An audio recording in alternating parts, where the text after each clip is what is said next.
Well, today is Wednesday, the 15th of May. Can you believe it's another halfway point as we lead into the third week of May? Wow. It's been over a month since the epic solar totality, specifically in my realm of influence here in North Texas. Well, today I was thinking I should come online just to talk a few minutes to you, speaking not necessarily as an educator or a design thinker, innovator, communicator, anything of that nature, but from an angle of just having a simple chit-chat, coffee cafe, if you will, on this afternoon, this Wednesday afternoon. And the subject has to deal with becoming more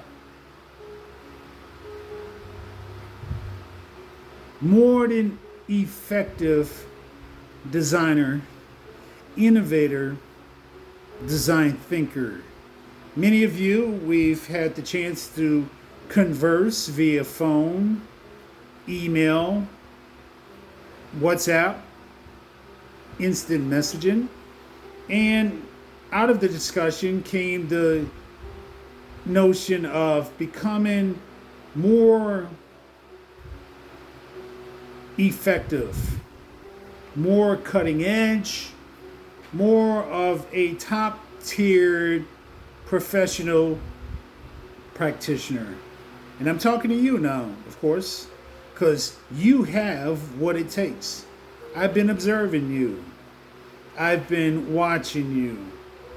I've been captivated by your presence.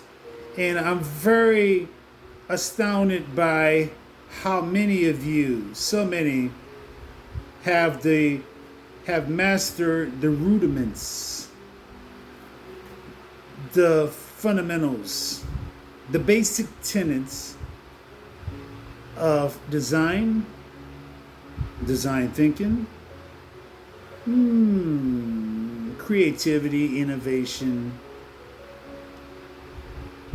things of that nature. You have the fundamentals. But what I elicit from our conversation focuses more on being more competitive in your scope of influence. Yes, many of you are pretty much fed up, as it were, of spinning the wheels, investing 90, 95, 110% effort in coming up with 20, 25, 30, 35% harvest outcome.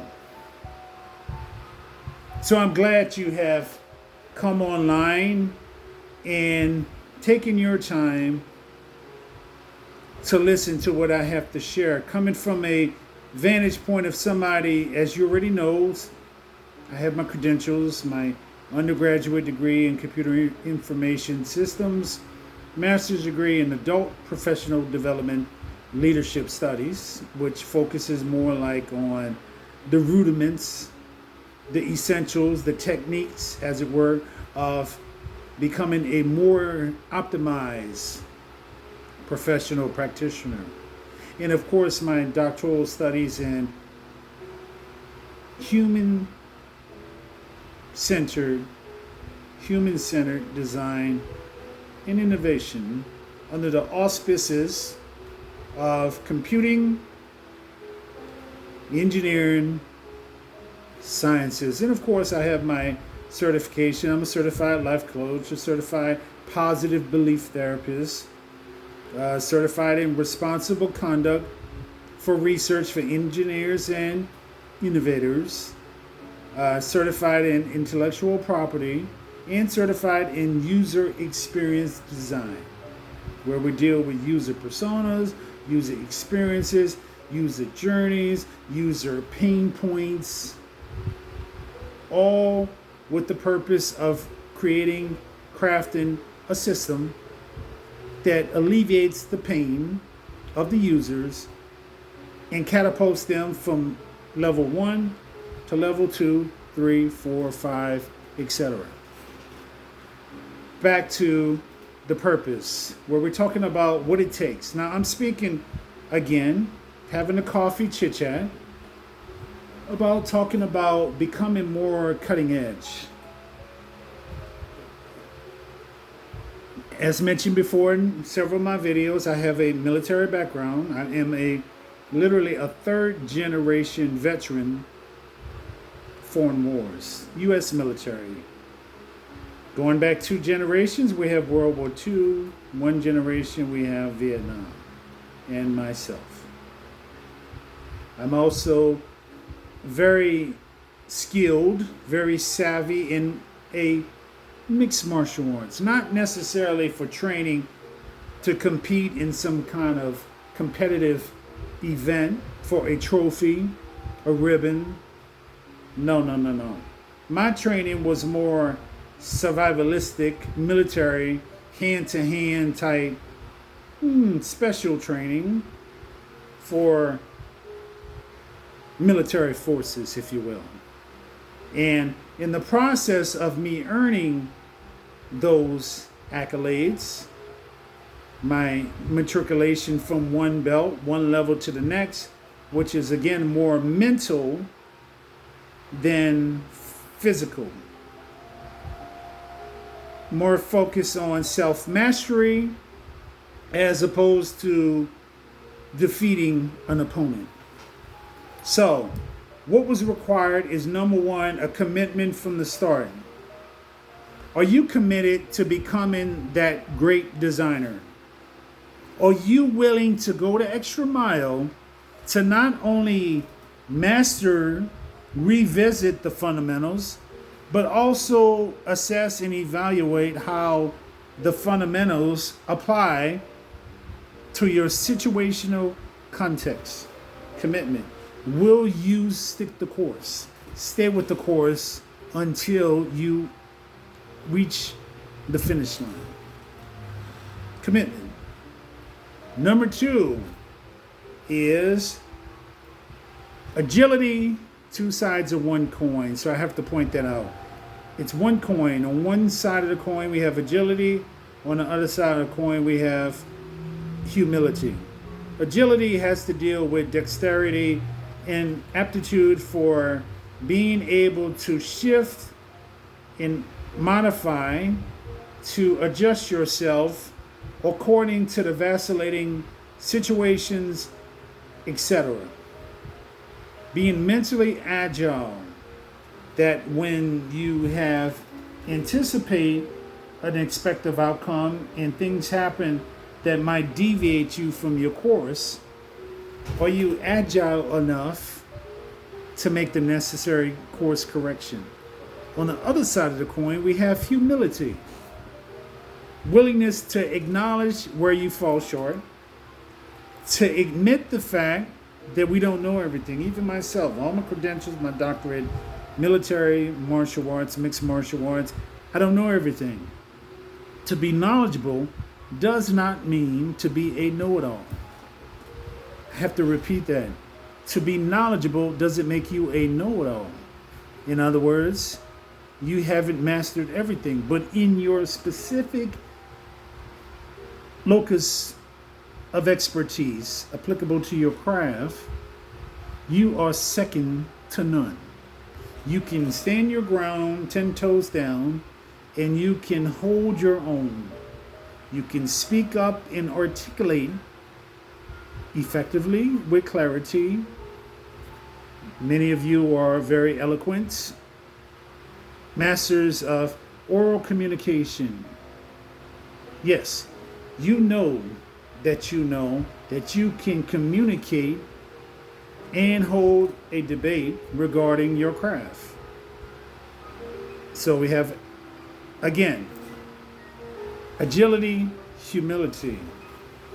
Number 3 is something deep down inside, and that is focused on discipline. Are you disciplined enough to endure, to to press through, to matriculate through, to overcome everything seen, unforeseen, expected, and that which might blindside you on the path towards achieving your goals. Does that make sense? Discipline. It's something that's very intrinsic. It's not based on external aesthetics in this artificial world where everything is based on having the right hair, the right colored eyes, the right complexion.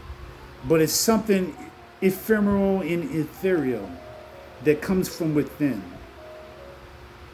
Courage, grit, perseverance, tenacity, resilience, discipline. You need to be disciplined enough that regardless of how challenging, how painful it becomes, and I know about pain, because I, in the process, becoming who I am today in comparative analysis or comparison, if you will, to who I used to be, there was a lot of blood, sweat, and tears. But I was disciplined to endure and press through. And I'm still pressing through. I haven't arrived, but I think I have enough under my belt worthy of your time, energy, even financial resources. But that's a different conversation as far as supporting this cause, to add value, not to myself, but to you in the community. The fourth is final. The fourth and final essential attribute is the most important of all. And that is, you ready for this?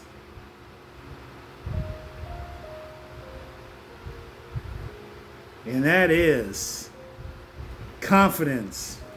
Do you believe in yourself? I remember when I was in the military, we had something called the confidence course. The confidence course. The confidence course. Wow. Talk about a painful experience. We had obstacles, logs. We had certain ladders to climb.